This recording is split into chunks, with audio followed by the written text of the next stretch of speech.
Webali nnyo Sebaduka Emmanuel Omunyo live kino kye kitundu kyaffe ekisookera ddala tugenda kuba nga tweyongerayo mu district ey'Emukono mu ggombolola y'Empaata gye tusanze omukyala gwe tutegeddeko aga Nabirye Felista ng'ona ayina akayumba kawangaliramu n'omwana we w'emyaka 6 naye nga keeraliikiriza.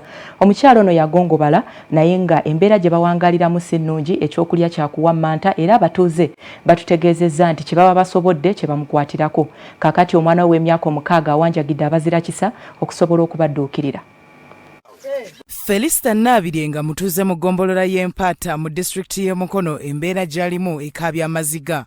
Nabirye tumusanze mu kayumba ke akali mu mbeera embi nga muno mwasula ne mutabani we ow'emyaka 6 ng'ono okumuzaala waliwo omusajja eyamukaka akaboozi oluvannyuma n'adduka nga na buli kati tamanyi gy'ali.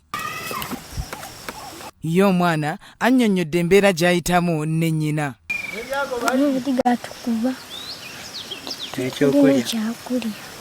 Nabirye atasobola yadde okutambula agamba nti ku nsi talinaako muzadde era nga n'abaana babiri be yalina oluvannyuma lw'okutuusibwako obulisamaanyi omu yafa.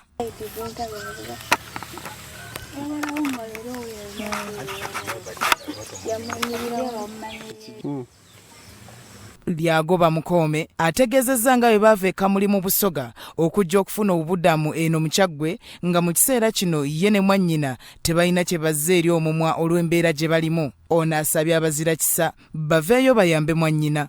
Twaviira Kamuli ne tujja kuno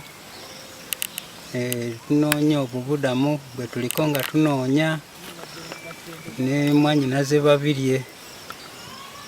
Kaakati kujja wano ne tubeera wano tunoonya obuyambi. Mwannyinaze talina weyeebaka, akasiisira ke namuteekerawo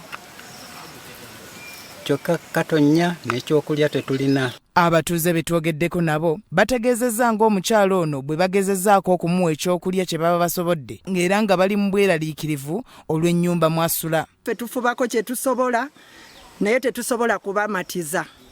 Kati bwe wabaayo eyo omuntu yenna asobola oba byakulya oba byakumuteerawo kayumba abantu abali eyo mu gavumenti ng'olina kyonna ky'osobola. Esenga enkuba weetonnya abeera mu bunnyogovu bw'amaanyi ng'era teriwe kumuyambira bambi naffe ennyumba twenyiga. Tetulinaawe tusobola mumunyiga kuba naffe tuli bangi.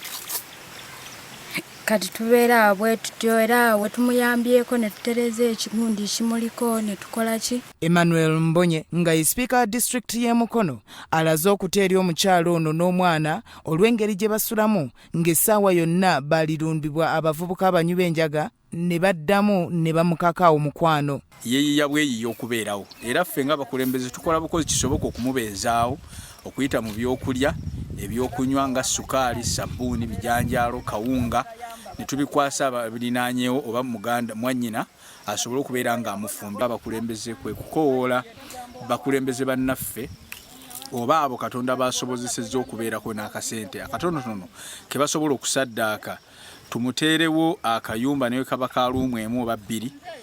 Bya Eric Yiga, Sol TV, Omunyo.